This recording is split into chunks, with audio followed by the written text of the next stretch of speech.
Buat saya ini adalah pertanyaan semua ini gitu, bukan sebuah jawaban, makanya tidak berhenti.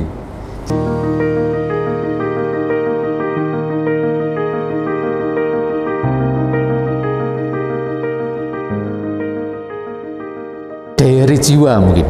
Jadi saya ngobrol dengan Prof. Chris, saya rasa mungkin agak nyambung sebab ini cuilan jiwa. Kira-kira seperti itu. Jadi jiwa itu kan kita tidak bisa lihat ya, seperti apa sih gitu. Tapi ada gitu kan di dalam hidup manusia ada ya.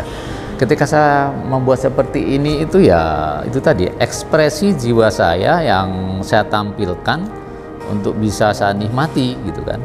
Ketika saya membuat lukisan kecil ini, ternyata saya menyadari betul bahwa saya ini sedang berlatih ya, berlatih yang tadi sekarang menjadi bekja ya. Bekja itu bukan bejo, tetapi itu adalah bahagia, kebahagiaan saya gitu. Ketika saya melukis kecil-kecil itu jujur saya sangat senang dan bahagia, ceria. Saya lupa dengan apa persoalan-persoalan yang saya alami, terutama adalah persoalan-persoalan yang ini ya, masalah dalam hidup saya. Ketika saya membuat seperti ini, saya itu seperti apa ya, mungkin seperti air di dalam sebuah botol mungkin ya. Kalau persoalan berarti kan kotor ya. Lalu katarsis ini, yang saya katarsis ini adalah saya isi sesuatu yang air yang bening ya. Terus menerus ini kan terus menerus saya membuat seperti ini. Otomatis air yang tadi keruh di dalam botol akan menjadi bening. Betul nggak sih itu? Kira-kira seperti itu gambaran saya. Jadi saya melakukan katarsis terus menerus ya. Di dalam jiwa saya itu banyak sekali persoalan. Nggak mungkin manusia itu tidak ada persoalan gitu. Ketika saya melakukan seperti ini, saya seperti meditasi. Saya seperti meditasi, saya seperti doa. Jadi setiap lembar itu saya seperti ya, kalau saya Muslim ya, saya itu berdoa gitu, saya tidak sadar. Saya memiliki berdoa itu ya, wah saya bersyukur saya masih bisa seperti ini, melakukan ini. Itu saya nggak sadar. Sebab yang saya rasakan adalah saya senang sekali ketika saya sudah menyelesaikan apa yang saya lakukan gitu. Jadi gembira gitu. Pada akhirnya ketika saya melukis, katakanlah melukis besar itu, tadi juga sudah saya katakan, saya seperti sudah ada jalan. Jadi saya bersih ya, ketika ini tuh bersih gitu. Ketika membuat yang besar, saya rasa kalau saya dikasih kanvas 5 kali besar itu lagi, saya sangat bahagia.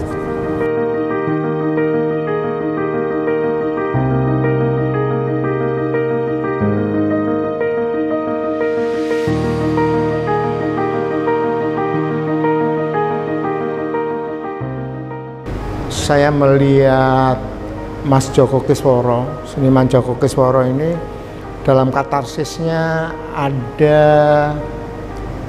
merupakan sebuah capaian atau pencarian terus-menerus segi-segi artistik yang dia kerjakan selama beberapa tahun terakhir, yang akhirnya dalam kesempatan ini dipamerkan bersama antara kerja-kerja kreatifnya yang dimulai dari, kalau tidak salah sekitar 2017-16 ya, dengan melukis kecil-kecil seri katarsisnya yang kebetulan di Gedung Galeri Nasional cuma terpasang sekitar 12.000, tetapi sebetulnya dia telah melakukan atau mengerjakan seri katarsis yang kecil-kecil ini hampir 20.000 mungkin ya, itu.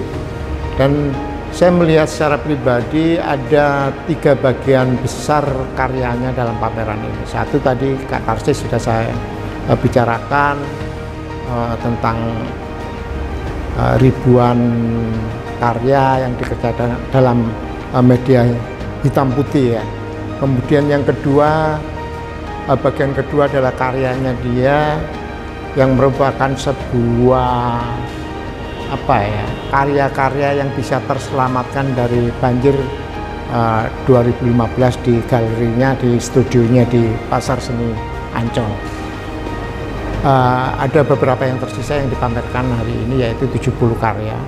Dan yang terakhir adalah beberapa karya yang terpasang di ruang Galeri 3 ada 4 lukisan besar dengan ukuran 6 kali 3 meter, di mana keempat-empatnya ini dipilih dari judulnya aja memakai idiom bahasa Jawa yang juga merupakan sebuah transformasi dari apa yang diajarkan oleh Ki Ageng Surya Mentaram untuk bagaimana sih dalam hidup itu mencapai suatu kebahagiaan yang hakiki.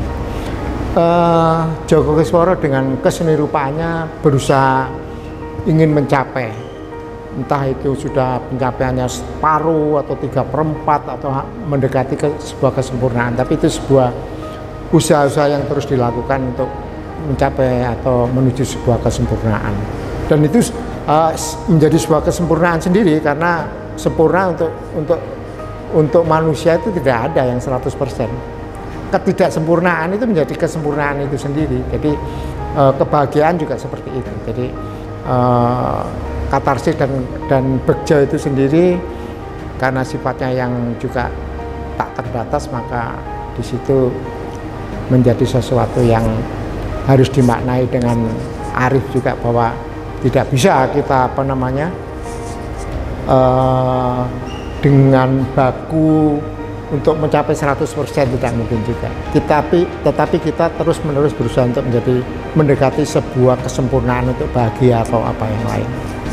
Itu sih. Jadi buat saya seniman Joko Kisworo mungkin harus selalu bergelut dalam dunia keseni rupaannya hingga mencapai pada suatu titik yang harus dia terus-menerus perjuangkan.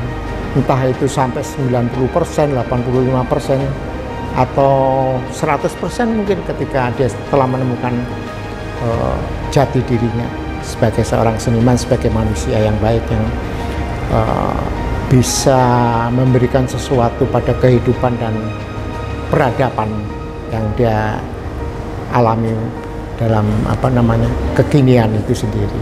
Itu saja sih dari saya. Terima kasih.